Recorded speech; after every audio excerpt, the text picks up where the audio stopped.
Thank you very much for joining this online session.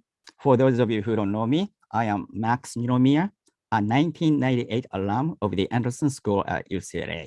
This event is organized and hosted by UCLA Anderson Japan Chapter. So Kojima-san, please. All right, thank you, Max. Good morning and good afternoon, everyone. I'm wearing UCLA t-shirts today. So this is Ricky Kojima. I'm class of 92 of Anderson School. At the same time, Japan chapter president of Anderson Alumni Association. On behalf of UCLA community here in Japan, very warm welcome to Ezra Frech, the world famous athlete representing the United States of America, and his father, Clayton, fellow alumni of Anderson School. When Max came up this idea of supporting Ezra, all board members were so excited, and answer was big yes. Yes, we should do this because this is the right time, such a perfect idea to support such a wonderful athlete for the time of Paralympic game in Tokyo. And the story of Ezra is inspiring to all of us. And I think you here today, later on. And we are so proud to be associated with Ezra through his father, Clayton. Thank you for this opportunity. So we very much were looking forward to have Ezra and Clayton today and also listen from him and hear from his story. And I hope you all enjoy the program today. Thank you very much. Back to you. Thank you very much. Okay, let's welcome Ezra and Clayton. So first of all, Ezra, congratulations on winning your ticket to the Tokyo Paralympics. Thank you. I'm very excited. I'm very excited. Right. So it's about a month to go, right? So how are you feeling right now? I feel good. I'm trying to stay positive, have good energy, but things are going very well. I'm very excited to come to Tokyo. I wish I could tour the city. I wish I could go and hang out with you guys, but I'll have to stay in the Olympic Village. But I'm very excited and training's going well. I'm very excited. Yeah. Let me ask you first about your younger childhood. Okay. So you said in the previous video that we watched that you felt initially very sad or cast it out in the beginning, but it seems that you seem to have overcome it, right? Probably at an early age, right? So when was it that you overcame it, and how did you manage to overcome it? That's a good question. I don't know the exact age that I broke free from that that negativity that I was having. But, growing up, I felt different everywhere I went. Like I said in the video, everywhere I go, people are staring, they're pointing fingers, they're whispering. And I would, I'd be like, why am I born like this? I would get all sad. I'd be like, why me? Why did this happen to me? And then as I got a little bit older, I realized I was like, I was born this way. I can't change my disability. I can't change the situation. So I might as well have fun. I might as well make the most out of my life. And once I realized that, I was like, what's the point in being sad if there's nothing I can do about it? So once I made that switch, it allowed me to be like, you know what, I'm going to enjoy my life, have a good time. And so I don't know the exact age, Dad. You know what age? It was probably like 5, 6, 7, maybe around those ages. But once it flipped, I was like, I'm just going to have a good time. I don't need to be worrying about my disability all the time. Okay. So you know how to change your mindset right now, whatever may happen. Yeah. Oh, wow. That's Max, great. I'll tell you a quick story. So when Ezra was about 10 years old, he was speaking to a school. He did a lot of motivational speaking to schools and corporations, and he still does that.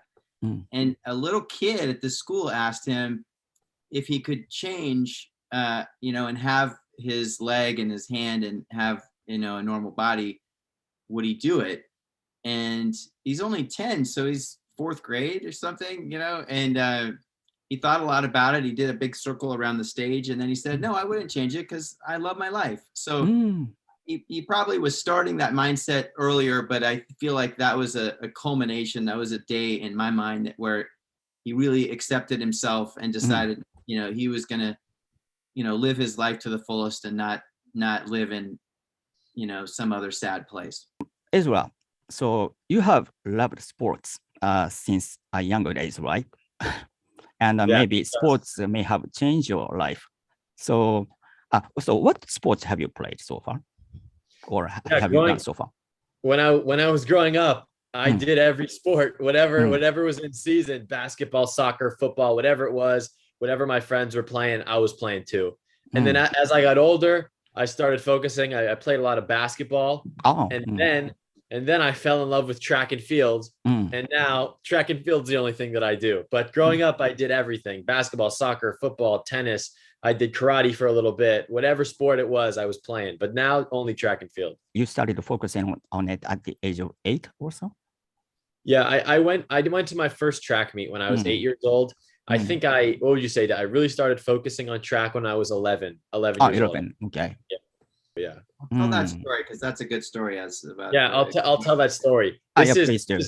This is why I fell in love with track and field. So I was sitting on my couch and I was watching the Rio 2016 Paralympics from 5 years ago. And I was watching it with my family. And I was looking at the TV and I was seeing all these athletes who I had met before. And I was looking at them, seeing them on the big screen, competing in the highest level. And I told my parents, I said, I'm going to make the Tokyo 2020 Paralympic team. I told them when I was 11 years old, and they were like, okay, like, good luck. They said whatever, but I was serious and I trained since 11 years old. I told them, and I kept saying it. I'm going to make it. I'm going to make it. I'm going to make it. And then about a month and a half ago, I made it and I did it. So it's cool to see the full circle come around. When I was 11 years old, just in the other room, I was telling them I'm going to make the team. And now 5 years later, I finally made the team. So, wow, congratulations. You're super great. Thank you. Wow. But it must be difficult for you to keep this motivation for as many as 5 years. It's definitely tough. And it goes, sometimes you want to train, sometimes you don't. But what keeps me motivated is I love track and field. I love the sport. I think about it all the time. I'm obsessed with it.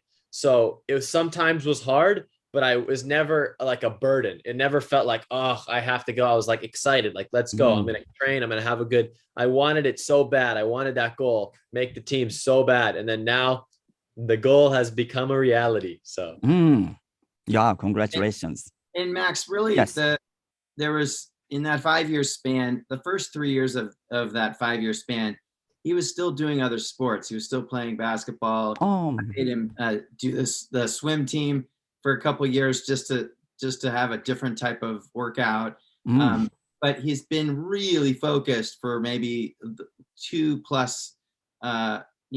2 years, since really 2019. He's been very, very focused. Wow, amazing. So Ezra, what are your goals for the Paralympics a month from now? That's a good question. I would say my goal is to go out, have a good time, perform like I know I'm capable of, and then who knows, maybe I walk away with a medal or two. We'll see what happens. That would, a medal or two. Okay. Fingers are crossed, but I definitely, the goal, leave Tokyo with a medal. That's the goal. Fingers crossed.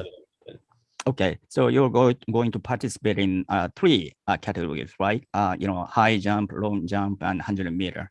Yeah, so, those are my 3 events. Okay, so what are you most likely to get medals? So, in what categories?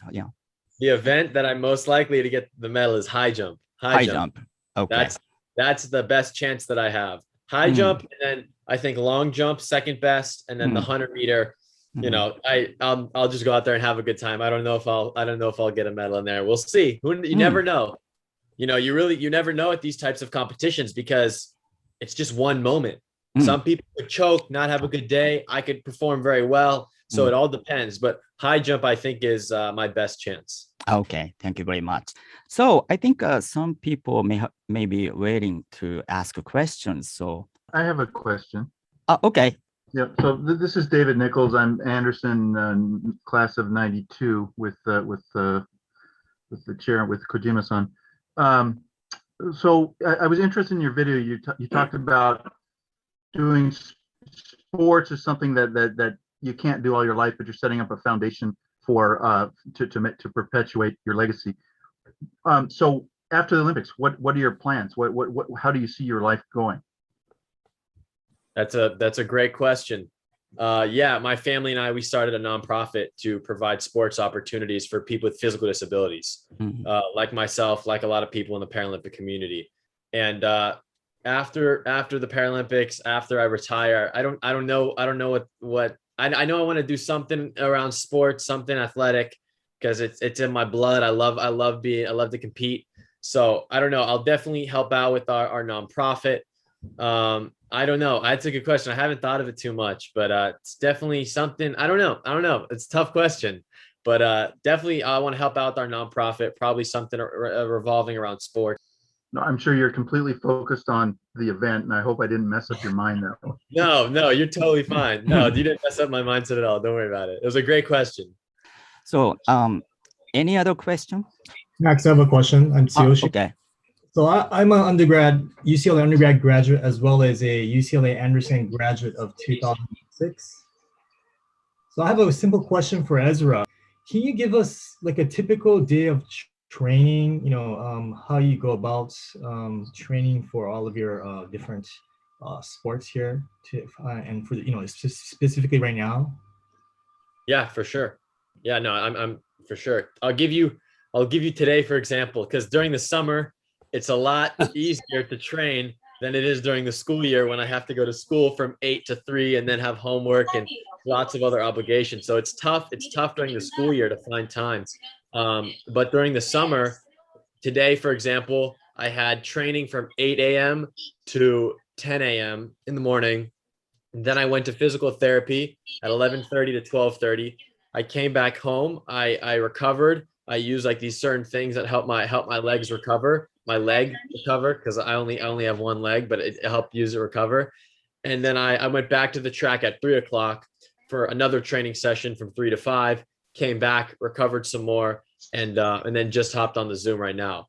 So yeah, it's sometimes 2 workouts, 3 workouts. I'll probably work out a little bit more after the call. So it's lots of training because during the summer I have free time, so I'm able to have lots of practices without worrying about schoolwork and stuff like that. So thank you. Can you also kind of explain a little bit, I don't know, are you taking any special diet? Do you have a special diet to kind of fully prepare for this prior to a few months, a few weeks, maybe changing your diet? Also, how do you rehabilitate after you do your training? Yeah, that's a good question. My mom is basically like my dietitian or my personal chef. She cooks me amazing food, amazing meals. I'm supposed to have protein and carbs every single meal, so and have snacks in between. So I'm basically supposed to just be eating all day, and I do my best to just eat as much as I can and get as much nutrients in my body. I don't have like a specific diet or certain calories. I just eat as much as I can and to help fuel me for the practices. And then I have these for recovery, like you were saying, for rehabilitation. I use these they're like big leg sleeves. It's called the recovery air. And it basically flushes out all the lactic acid out of your leg. It's like air compression. And I use that every day after I practice to help like rejuvenate my legs a little bit. And it's amazing. I also roll out, I stretch, I take ice baths. I do tons of stuff like that, but usually I just use the recovery air and it flushes everything out of my legs. So I feel great. Thank you, Tsuyoshi. And any other question from other audience? Okay. Okay, can I make a comment? This is Dr. Kurokawa. Okay. Oh, okay. Yes. Thank you. Yeah.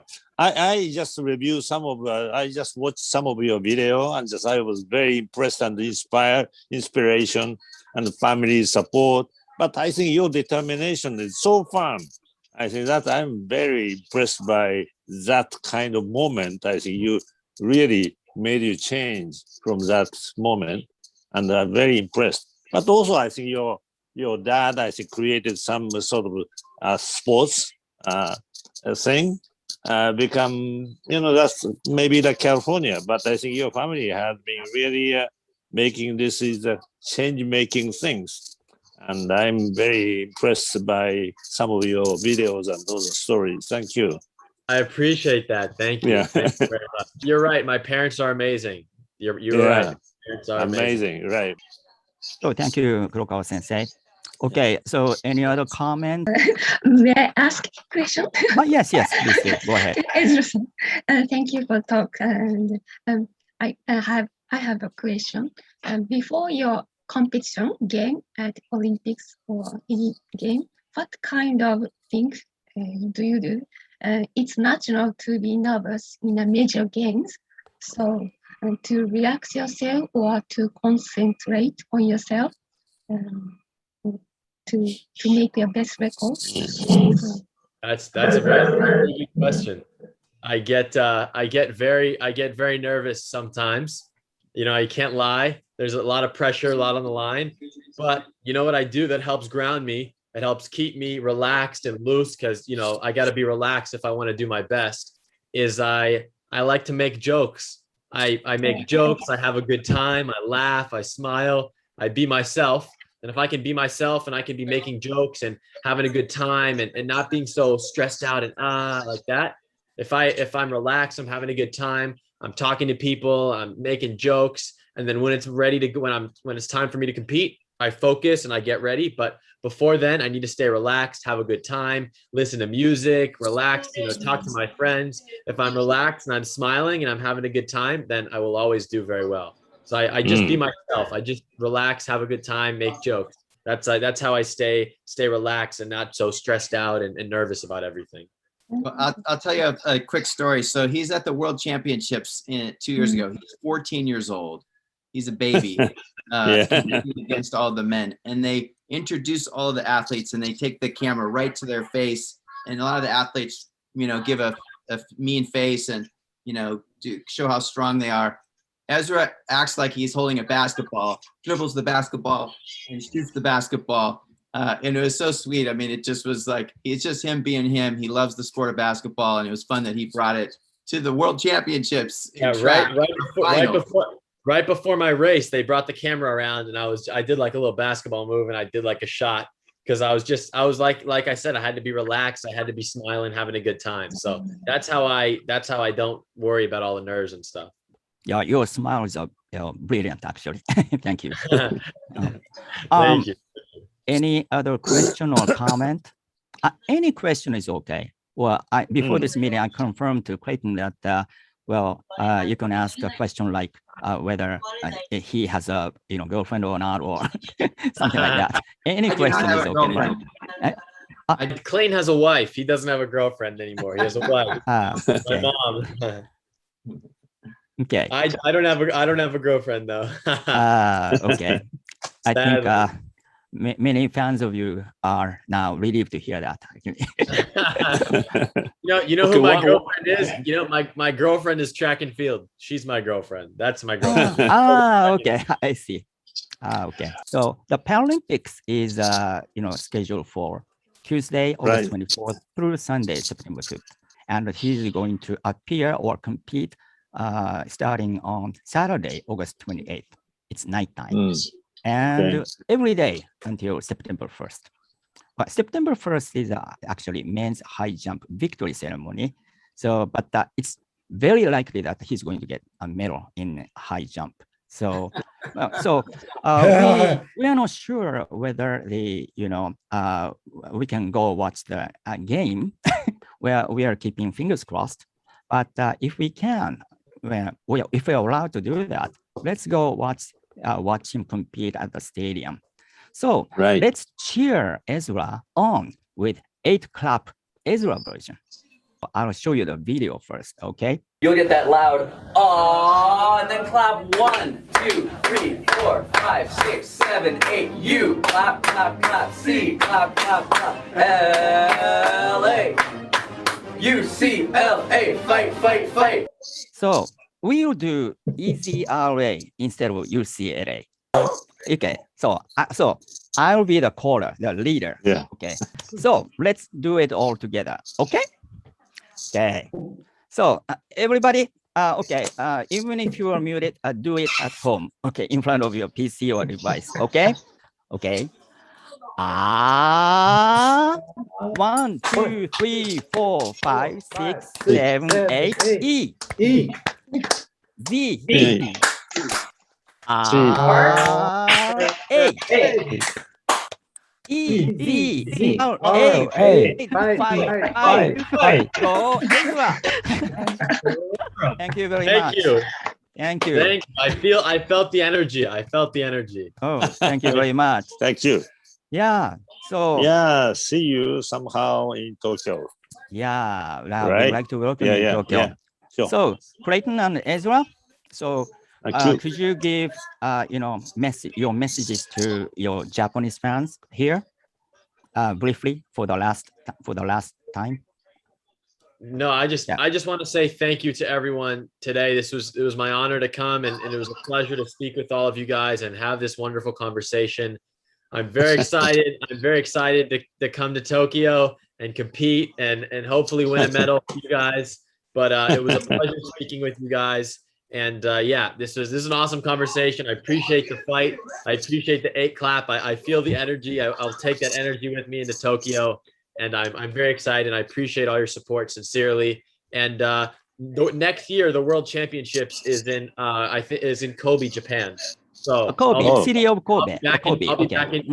I'll be back in Japan next year. So next year we'll have to do something. I have to see you guys and meet you in person. So I very, very much appreciate the support. Great. Thank you, Ezra. Thank you. Clayton. All right.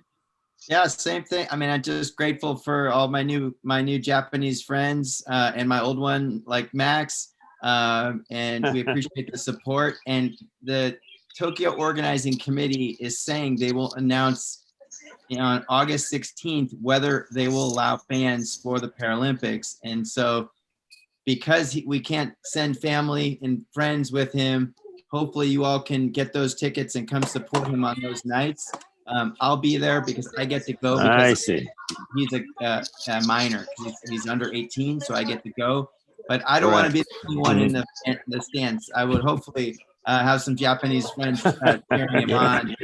But if they don't allow spectators for the Paralympics, we will definitely be back next summer for the World Championships. And would, again, as Ezra said, we'd love to see everyone in person. And we'll try to do a tour through Tokyo when we come to town. So just grateful for the whole chapter, for Max and Mary, and Ricky, everybody for organizing this. It was really, really fun. And it shows the Anderson School and UCLA being a global community. So thank you all. Thank you.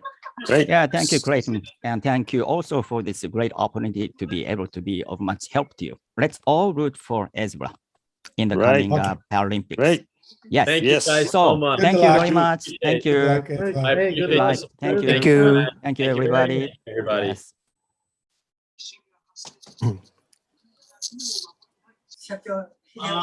You happy?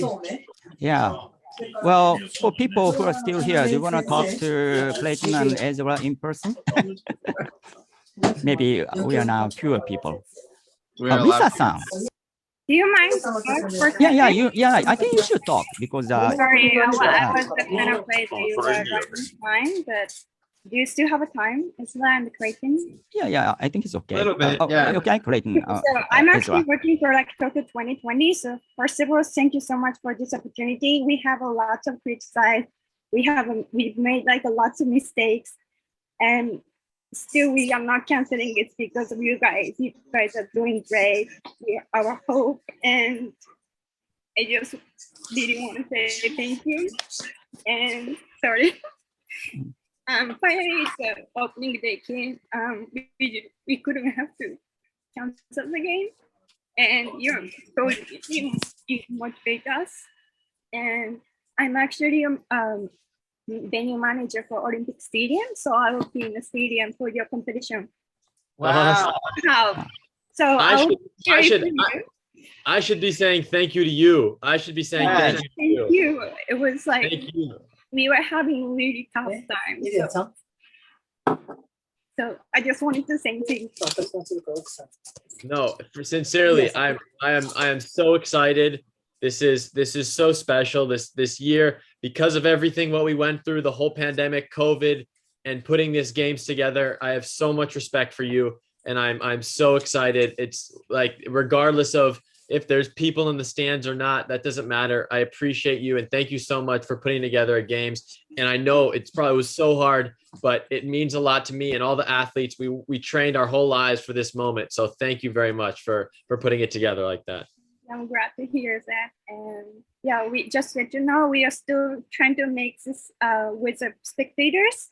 So let's finger crossed till the August 16th. Well, Risa, I'm sure the stadium will look beautiful even if there's no fans there. So we're really excited. I will be there. So you will see, I may be the only person in the stands. I'm here too. Well, yeah, thank you. And Risa-san, you're going to be there, you know. Yes. Right at the opening ceremony of the Paralympics, right? Yes. Well, I mean, I'll be in the back of the stadium. Because we have to do all the operation stuff, but I'll be in the stadium. Maybe I'll run into you in the back of the stadium. Yes. That'd be awesome. Yes, that's so cool. That's amazing. Yeah, thank you for your time. I know we are running time, so thank you very much. Thank you so much for having Thank you us. so much. So can I close the meeting? Yes. Okay. So thank you very much, Ezra, Clayton, and everybody. Thank you, Mary. Yeah, thank you. Bye. Bye-bye. Bye-bye. Bye-bye.